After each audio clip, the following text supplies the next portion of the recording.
you so much for joining us today for speed learning session, Secrets of Online Fundraising. Um, this is our second session. We're doing a series of speed learning session this October. If you joined us last week, please let us know. You can put one in the chat. I would love to see if anyone joined last session and if you like it. But last week we talked about women build, right? And this week we are having a session on secrets of a successful online fundraising. Well, but as I said, it's a speed learning session. So what is it? Speed learning session is a 30-minute session with 15 minutes of learning, followed by 15 minutes of Q&A. It's very quick and it's packed with practical and tactical information. And we have a fantastic guest joining us for the second part of the session. We're going to have Tami Bonnett, who is the development director at Iowa Valley Habitat for Humanity, joining us for a live Q&A. So let's get started. First of all, my name is Yulia Zhernevaya. I'm the head of strategy and growth at Giveffect, and it will be my pleasure to lead this session today. I've been with Giveffect for 3 years, but I spent over 15 years in operation, technology implementation, consulting, and business development. My day-to-day, I get to work with fantastic clients we have, mainly Habitat affiliates in my capacity, but also with some other nonprofits, and I help them to reach their goals and achieve digital transformation. But after hours, I also serve as the co-chair of program committee at Women in Development New York, where I get to plan, host, organize, along with committee, fantastic development events for women in fundraising in this field. I'm so excited to dive into today's session. And let's start with, why are we talking about online fundraising? We knew this topic is gonna be very popular, but to be honest, we didn't realize how popular it's gonna be. We received way over 100 registrations, and here is a couple of interesting facts that we gathered from those registrations. I do want to thank everyone for spending your time and answering those questions. And what we've learned is, when we ask you all, is online fundraising one of your main fundraising strategies? Interestingly, 56% of you responded yes, and about 44% responded with variation. No, not yet. We want to do it. We don't know where to start. It's okay. We're here for the session, so we can start today.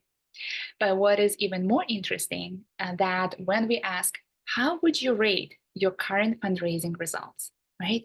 Even though 56% responded that it is one of the main fundraising strategies, about the same number, 57%, responded that their current online fundraising results are either very far away from where they want to be or non-existent. There is 11% of you who responded that you're way over your target, so kudos to you. There is also some who should be close to the target. So we hope that with Giving Tuesday and year end coming, it's around the corner, you'll reach your goals. But it's just very interesting that even though majority want online fundraising to be the main fundraising strategy, still majority are having some challenges in getting started or getting it to a specific, point where you want it to be.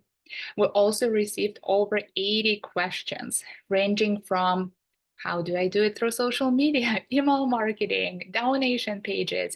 And it just made us realize, so this topic is much bigger, right? So I invite you all to think about today's session as an introduction.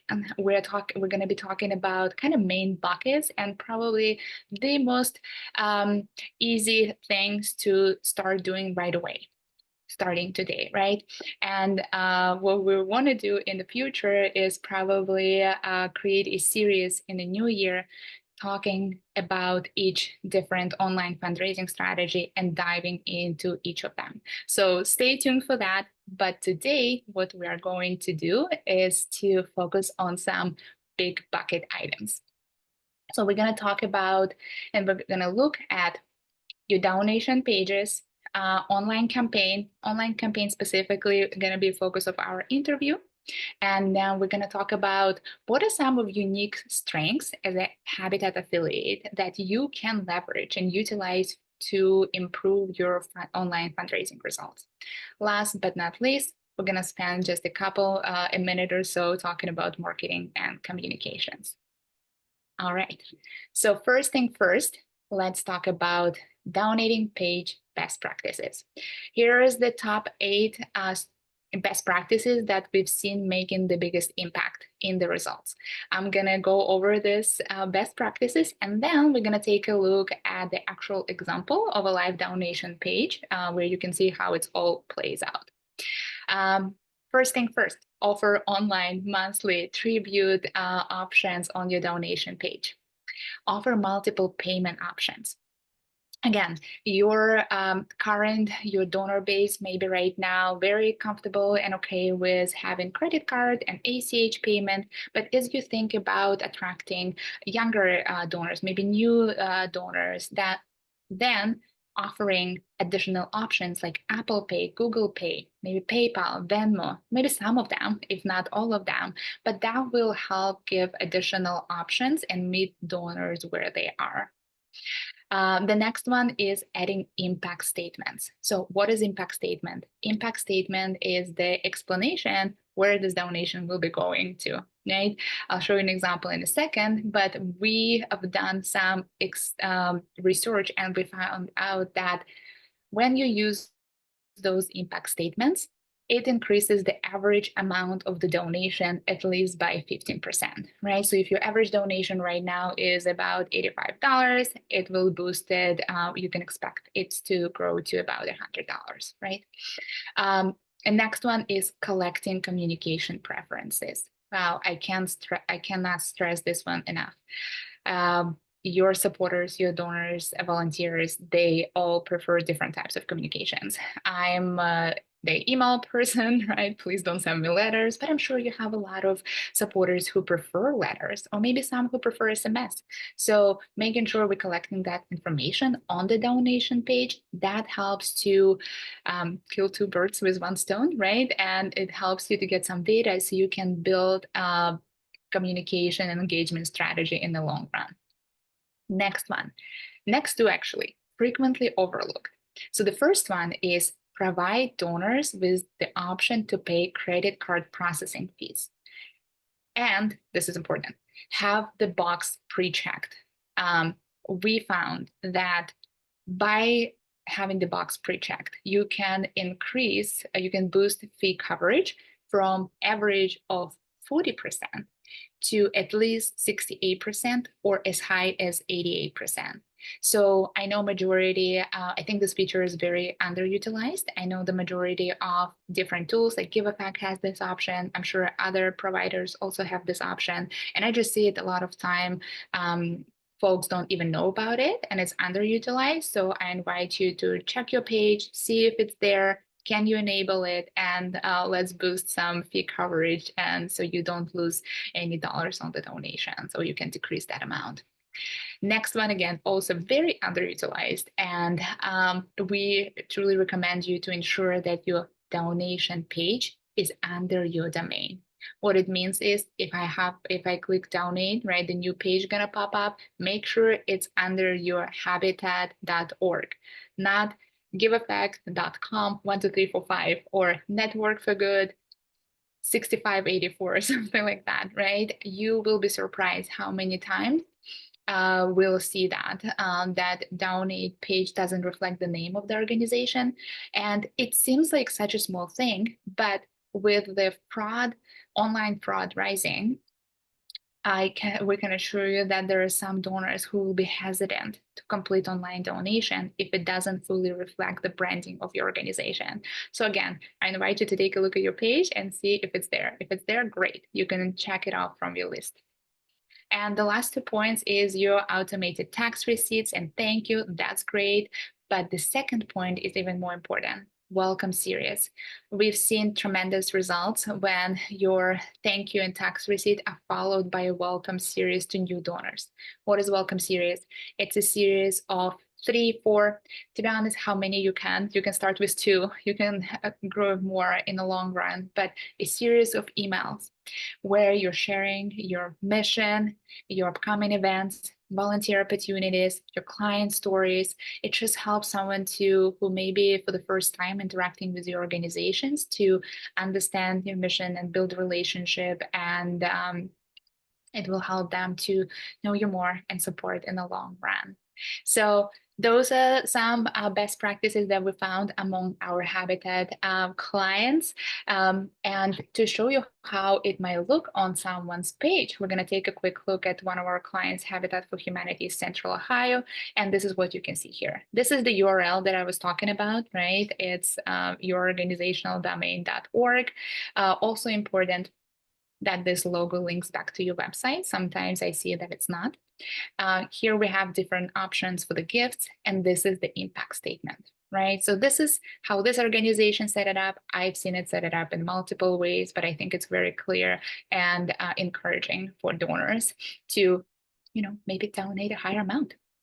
And this is what we were talking about, the segmentation and asking for opt-in. Yes, I want emails. Yes, I want text messages. And yes, please send me letters. Last but not least, over here, you can see different payment options. Because I'm on my desktop, I do have Google Pay, so this option pop up, right? But I think the more option you can offer, the better it is. It's not a heavy lifting.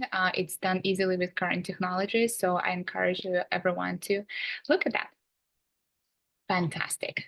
All right, time flies, but let's go to the next thing. Next, I wanted to show you a couple of best practices that we've seen among our Habitat clients, and we've seen some really, really great results. So today I want to talk about main 4 ones. The first one is QR codes. You can generate QR code in Giveffect. You can generate through the platform. There's tons of free resources you can generate. You just need a link to your donation page, right? And you can generate a QR code. You can use QR codes in your restore, at community events, home dedication, you name it. But promoting your donations and how people can support you, essentially, right? It's huge. So we encourage you to utilize QR code, and we've seen some really, really great results. If you have PayPal and Venmo, that's another fantastic option. We've seen great results. There's a QR code for people to donate through Venmo. I've seen organization 30% of their donation coming through Venmo. So that's another great option to utilize. The next one is adding donate button for your volunteer campaigns. This one is huge, and it can look something like that, right? Right now we on volunteer campaigns, you can volunteer and choose the shift to support and build a house for this family, but you can see right here on this campaign, there is a donate button. So we're not only asking our community to help volunteer, but we're not losing an opportunity to promote other ways how someone can support us. So that's another great option. And in general, I think this is something overlooked frequently, but making sure that you know your conversions, right? How many volunteers are donors? How many donors are volunteers? In general, 60 to 80% of your volunteers should be donors. So looking into those numbers and how you can increase it will be very important. The next one, I'm just gonna say a word because Tami will be here in a minute and we can talk more about, but aside from your donation page, leveraging online campaigns is so powerful. We've seen the affiliates creating campaigns for, this is a Dream Builders Giving Society, for monthly giving campaign, raising funds for emergencies and so on and so forth. But this is so powerful because we're not only asking someone to contribute and support us, these campaigns help you to create a story, put more information, market it, evoke some emotions. And we've seen much higher results in terms of donation coming in through campaigns versus through donation, your general donation buttons. Last but not least, online auctions. So this is something that really unique for Habitat affiliates and can be used so powerfully. We've seen some affiliates doing online auctions of items from Restore. right? Some unique items, or maybe some items that were um, your team rebuilt, kind of, right, and beautified. There are different ways to do it, but we've seen this one organization recently doing it for, they did a bench auction. And again, some folks do it for one item, some do it for 20 items. There is absolutely no, this is how you do it. But it's such a great way. You have some treasures in the restore. So have an online auction like this, you can see they had all these different benches that they auctioned, and I can click on one of them and you can see that, wow, it has a beautiful photo. I have explanation, measurement, there was 9 bids. We can see all the bidders. And this is a great way to not only raise funds, but also tell your community about the restore, wonderful items they can find, and so on and so forth. Last but not least is marketing communications. Again, we need another session for this, but for today, I'm just going to say that if you don't ask, right, you're losing opportunity. So make sure you have an ask in your emails. There's one email from Iowa Valley Habitat for Humanity, their newsletter from March this year. I thought it was done really nicely. They have donate, shop, volunteer, they have a story, and here's the link, make a donation to this specific build. When I click on this link, it doesn't go to general donation page, it goes to campaign, where I can see the goal, I can read the story, I can learn more, I can get details about events, and so much more. But for now, oh my goodness, so much information, so many best practices. Again, we're gonna do after this a whole series in New Year, but for now, I'm gonna stop it here, and I would like to move to the next part of our session, and I would like to welcome Tami Bonnett. Tami started her career at, hi, Tami, here you are. Tami started her career at Iowa Valley Habitat for Humanity in 2013. How amazing. And Tami has been a development director since 2015. She's also a member of AFB of Eastern Iowa and currently serves on the board of directors and chair of scholarship committee. She graduated of the Iowa City Area Community Leadership Program and a recipient of the Corridor Business Journal's 40 Under 40 Awards in 2001. Tami, welcome. We're so glad to have you here today, and I just can't wait to talk all about online fundraising campaigns. Yeah, thank you, Yulia. Excited to be here. Wonderful. So let's dive right into it, right? We received some questions on the registration pages, so we'll start there. And if we have a few minutes at the end, we're gonna go through the Q&A questions in the Q&A section. Fantastic. All right. So first thing first, can you tell us a little bit more when did you start putting emphasis on online fundraising? You've been in this role, right? So I'm sure you have so much experience in this area. Yeah. Well, I've been working as a team of probably 3, like many of the other Habitat affiliates on the call. But in development, a lot of us are doing the PR, the marketing, the fundraising, all of it. And so what I would say is that a lot of what I had been doing and have continued to do is, what's the low hanging fruit? Like, what are the things that I can set and maybe not necessarily forget, but that's where it kind of started. Like, before we had Giveffect, we had, separate systems. Our online online donations were through a different platform. And honestly, I would say it was kind of one of those, like, set it up, have your donate button on the website, and hopefully we would get some donations in. I would say definitely when we switched to Giveffect, I think that was back in 2017, early 2018. We did start playing around with those new toys that we had, like the fundraising campaign pages, and just being able to personalize things more and edit our website, whenever we wanted to. But I would say when it really took off and when we really started to be able to be more strategic about things was the pandemic. Definitely when, we weren't getting that face-to-face, in person, and just everything was virtual, right? Zoom meetings. And so I would say that's where it really picked up, and where we really had to focus on how do we engage people? How do we make our request meaningful without being in person?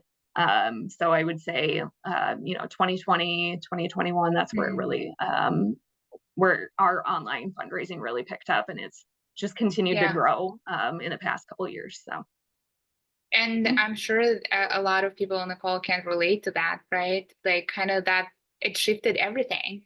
We couldn't do things that we could do before, right? And leveraging the tools became so important. Can you share maybe a little bit where have you seen the biggest successes? I know your affiliate utilize a lot of campaigns in specific, or maybe some others. yeah. Where, yeah. Definitely campaign pages. Mhm. I will clarify that we haven't been as strategic with like the peer-to-peer Mhm. capabilities in Giveffect, but just like your basic fundraising campaign Mhm. page is always our go-to. Anytime we have a new project we're starting, any event that we have, any specific program, our first thing is, well, we got to build a campaign page for it.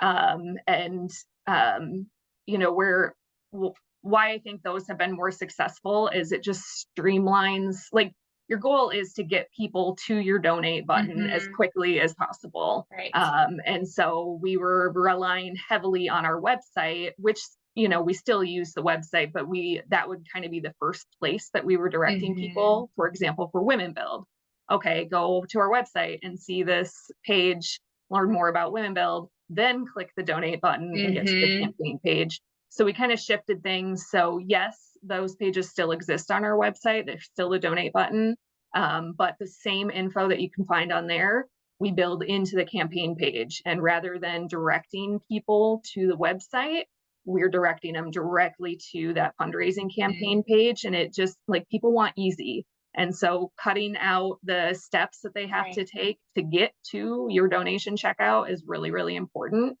So that's been very successful.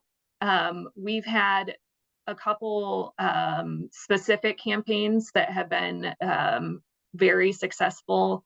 Kind of, you mentioned like emergency needs, Mhm. and there's two that I can think of. First of all, the pandemic hit, and I'm sure everybody was trying to put together a campaign to ask for support to help us through the pandemic, to Mm. help us continue doing what we're doing. But even more successful than that, we had a kind of a tragic situation happen, and I'm sure other affiliates have experienced different situations too. But there was a tornado that came through our Right. community a couple years ago, and it basically took out a big 10,000 square foot warehouse that we had outside of the city limits. Mhm.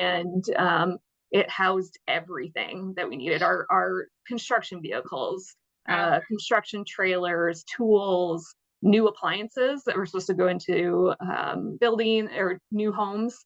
And so a lot of that I don't remember. It was just like we just came together really quickly and tried to make a plan. But I remember sitting down with Yeah. my executive director the very next day, and we just did a few really easy things. Like, the first thing was, we need to raise money. We don't know what insurance is going to look like, but Mhm. to be able to sustain and keep going for the next few months until we figure this all out, we need cash on hand to be able to help us buy new Right. tools or whatever.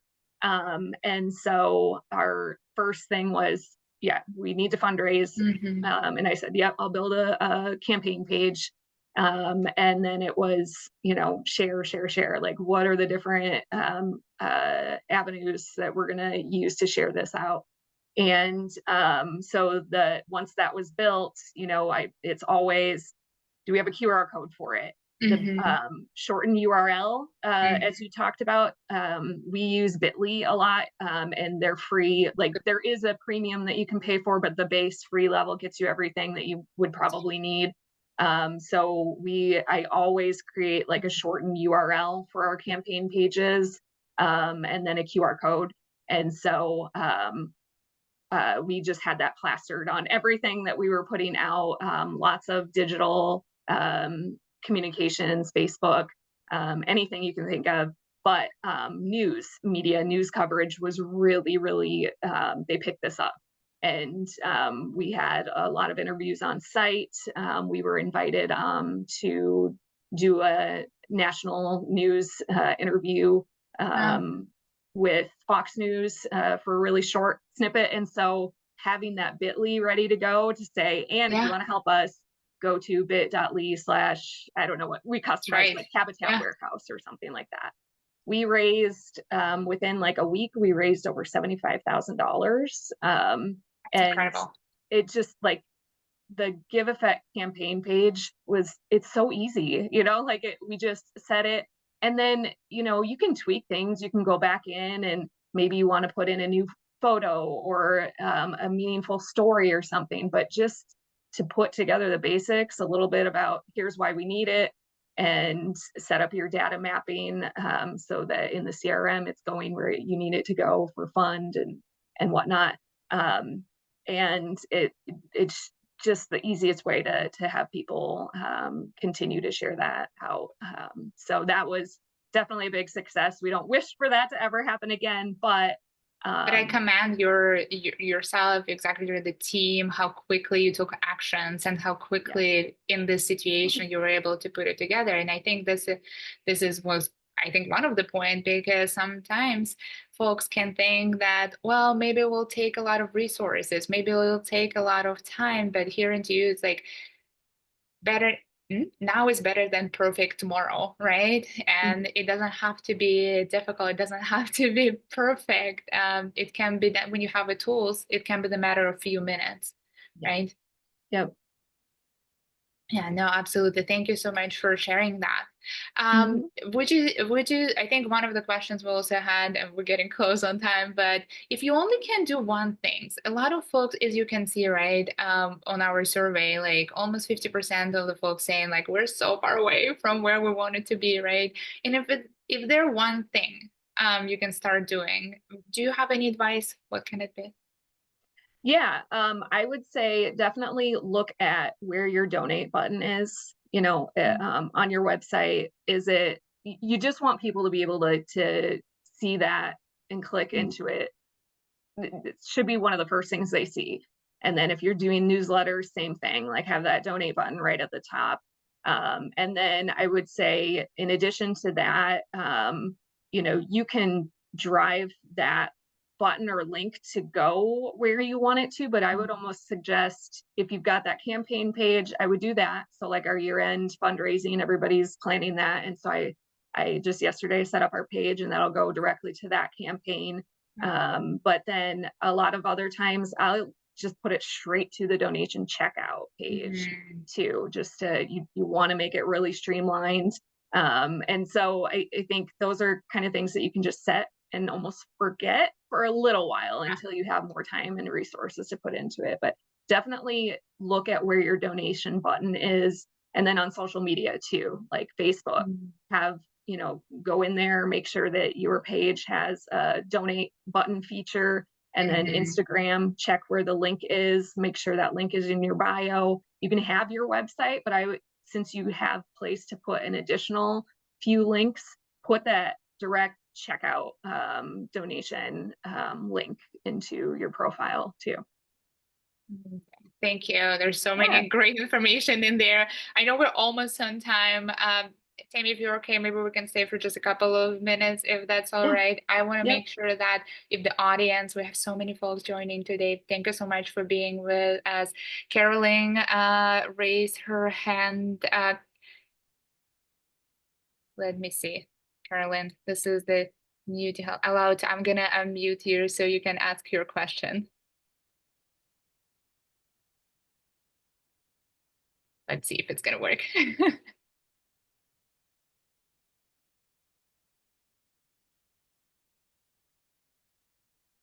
Um, Carolyn, you are still muted. Please feel free to, I'm not sure. Please feel free to post it in the chat. I will try to get to it, or in the Q&A session. We're monitoring right now. So there is some Zoom issues. And if anyone has any other questions, Carolyn, anyone in the audience, there is a Q&A button at the bottom of the screen. You can post your question there, and we're staying there just for a couple more minutes to answer any other questions from the audience.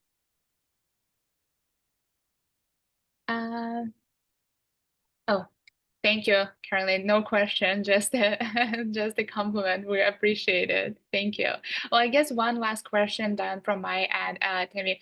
You kind of talk about it a little bit, mentioning the Facebook and so on. But if someone doesn't have a big donor base or the social media following, do you have any advice, kind of where to start, where to go? Any actionable steps there?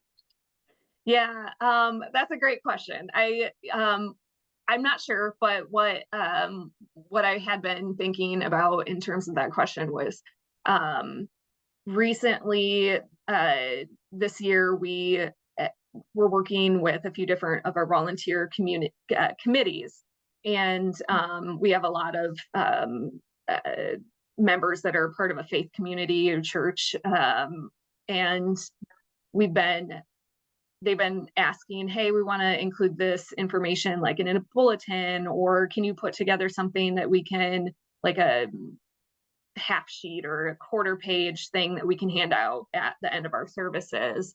And so, that's one thing that does come to mind. Like, you know, likely the audience is probably not necessarily your online people, but you don't Right, know that. So definitely like gear it toward those that might not go online, but there's no reason not to include that QR code, that right. shortened URL link.